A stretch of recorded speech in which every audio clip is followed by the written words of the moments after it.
No livro do profeta Ezequiel, capítulo 1.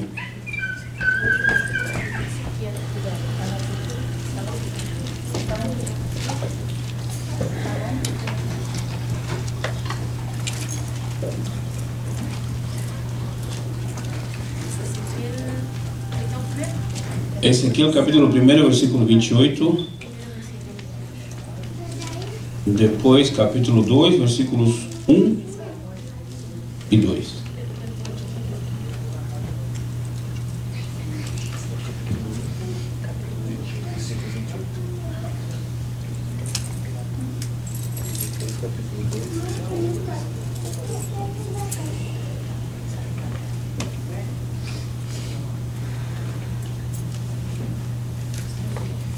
O encontraram? Amém.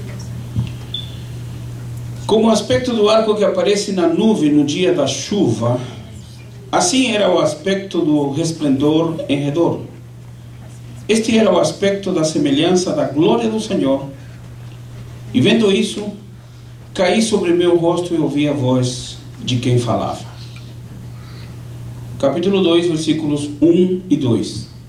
E disse-me: Filho do homem, põe-te em pé e falarei contigo. Então, entrou em mim o Espírito quando falava comigo, e me pôs em pé e ouvi o que me falava.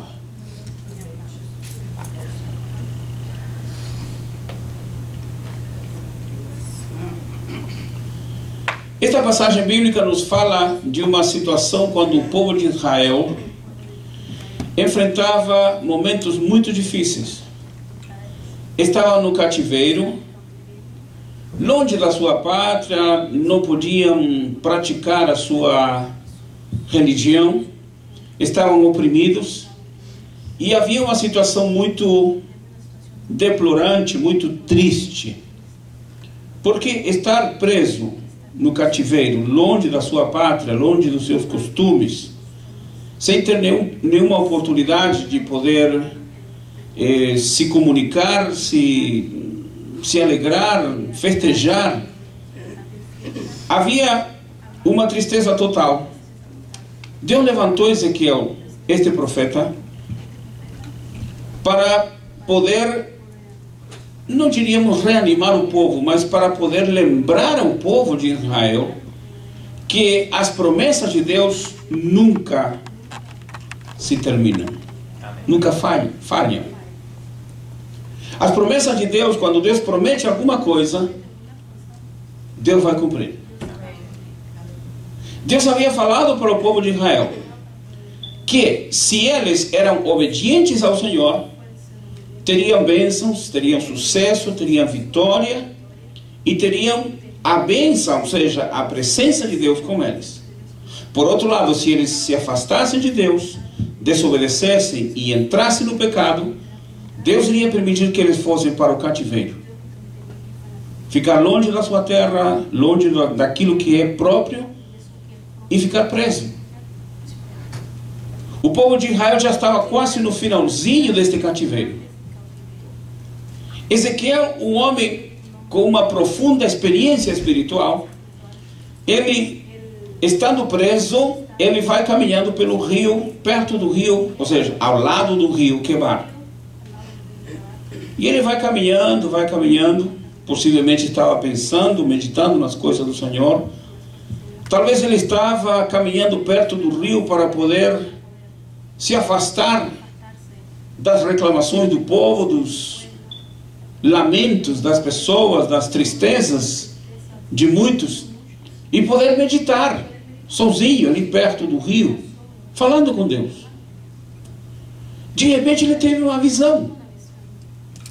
Ele diz que olhou para um lado e viu uma nuvem bem diferente, bem aparentemente estranha. Uma cor, diz, uma cor de âmbar. Cor de âmbar seria mais ou menos um amarelo indo para o ouro. É um tipo de resina que dá em algumas árvores. Cor de castanho. Hein? Cor de castanho. Castanho, mais ou menos? A castanha do Nax, a castanha. Hay varios colores, amarillo o caramelo. Sim. Es una resina muy bonita que da, parece meio transparente, parece de vidro, de plástico. Ele olha para o céu e vê a nuvem com essa cor. É estranho olhar para o céu e ver uma nuvem dessa cor, porque não tem esse tipo de nuvens, essas cores diferentes. Só que do meio dessa nuvem, ele vê que há como que 4 seres viventes. Algumas Bíblias chamam, traduzem por animais, outras Bíblias traduzem por seres vivos. Mas ele vê ali 4 animais e cada um tinha um rosto diferente. 4 rostos também, cada um 4 rostos. Um na frente, um do lado, um do outro lado e o outro atrás. Continua olhando e ele vê que eles estão cheios de olhos por dentro e por fora. Observa ainda que o fogo se movimentava por meio deles, passava por meio deles, e eles não se queimavam, não se consumiam. Quando ele repara na parte da frente, eles têm o rosto de homem, que numa visão profética representa a pessoa de Jesus, o homem perfeito. De um lado tem o rosto de leão, que representa também Jesus, o leão da tribo de Judá, aquele que veio para libertar o seu povo. Quando ele vê do outro lado o rosto de boi,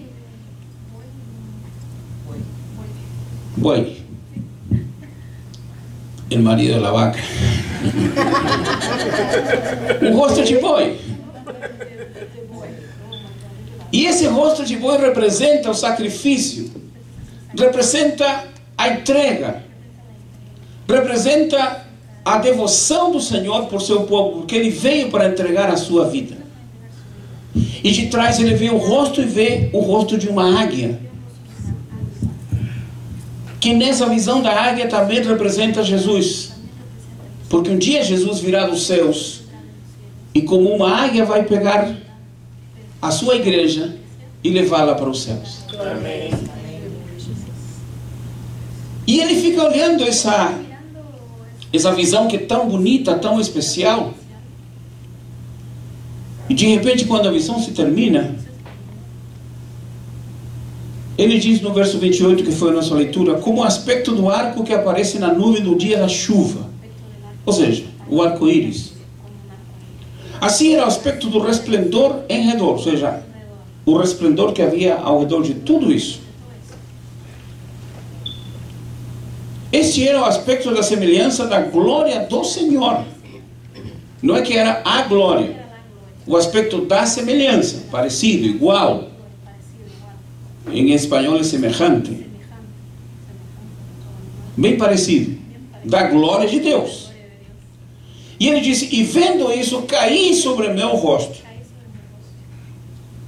Se a semelhança da glória do Senhor fez com que este homem caísse, imagine se Deus tivesse mostrado totalmente a sua glória. Acaba com ele. Ele diz, e quando vi isso, caí sobre o meu rosto e ouvi a voz de quem falava. Ou seja, além desses 4 seres vivos que ele conseguiu identificar, escutou uma voz. E essa voz disse para ele, filho do homem,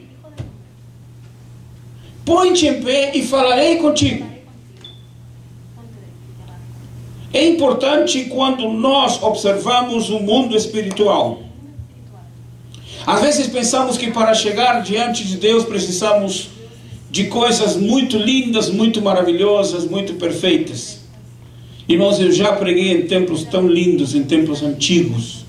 Já preguei em lugares onde o tapete da igreja você pisa e praticamente seu sapato quase desaparece. Um tapete gostoso, bom. Já preguei em igrejas construídas em 1700, 1800, que nem microfone precisa. Porque o sistema acústico é tão bom que você não precisa nem gritar para as pessoas ouvirem. Já preguei em igrejas, a maior igreja que eu preguei é 35 mil pessoas. Já preguei em congressos em estádios, com telões do lado de fora, 2, 3 telões, fecharam as ruas. Algumas pessoas pensam que para chegar diante de Deus é bom ter um bonito coral. É bom. Um bonito conjunto que cante e louve a Deus. É bom. Ter ar-condicionado, melhor, numa época de calor. Ter uma ótima iluminação, perfeito. Tudo que seja bom, nós não reclamamos. Uma ótima poltrona para se assentar, está bom demais. Um som agradável que não fira o ouvido, está bom demais. Mas tudo isso não significa que, porque se preparou tudo isso, Deus tem que estar presente.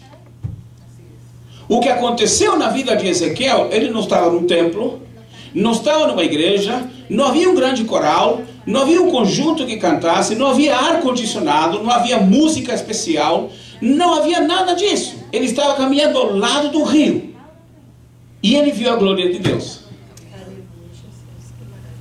Ou seja, para ver a glória de Deus não precisamos de estrutura física. Agora, se tem, melhor. Eu me lembro quando fui missionário no Peru e fomos para o Amazonas a pregar a palavra do Senhor. E na primeira tribo que cheguei, cantávamos alguns corinhos e ensinávamos a palavra de Deus. Me lembro que nessa época eu tinha aprendido a cantar o corinho. Eu nunca cantei, tentei cantar muitas vezes, mas a minha esposa dizia, não, você não tem chamada para isso. Então, e cantando esse corinho nós íamos anunciando a palavra do Senhor. E quando já estava com um grupinho mais ou menos de 7 a 8 pessoas, índios que tinham se convertido ao Senhor, não tínhamos templo, não tínhamos nada para nos reunir. E ficávamos perto do rio Ucayali, que no Peru é o Ucayali, mas no Brasil é o Amazonas. Aquele pequenininho córrego, né? Pequenino, que dá para navios irem em grande quantidade.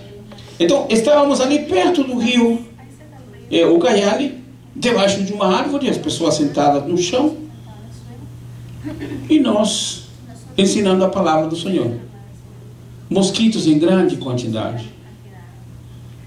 Você tem que pregar com a boca meio fechada, assim, meio francesa, assim, para não, porque se abre muito a boca, entram 2 ou 3. Você diz, este já peguei, o outro já foi.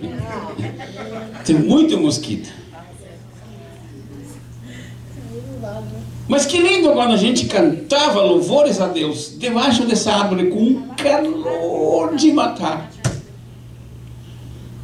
E a gente sentia a glória de Deus, a presença de Deus, as pessoas choravam na presença do Senhor. Que bom que Deus não exige grandes templos, que Deus não exige grandes coisas para chegar diante dele. Um dia Deus falando para Isaías diz, o céu é o meu trono. Aleluia por isso. A terra, diz o Senhor, é o estrado dos meus pés. Aí o Senhor diz, que lugar vocês vão me edificar ou construir? O Senhor diz, mas eis para quem olharei. Para aquele que é pobre e abatido de espírito e que treme da minha palavra. É nesse momento, ou a essa pessoa, que Deus se manifesta. É a essa pessoa que Deus revela a sua glória. É a essa pessoa que Deus revela seu poder.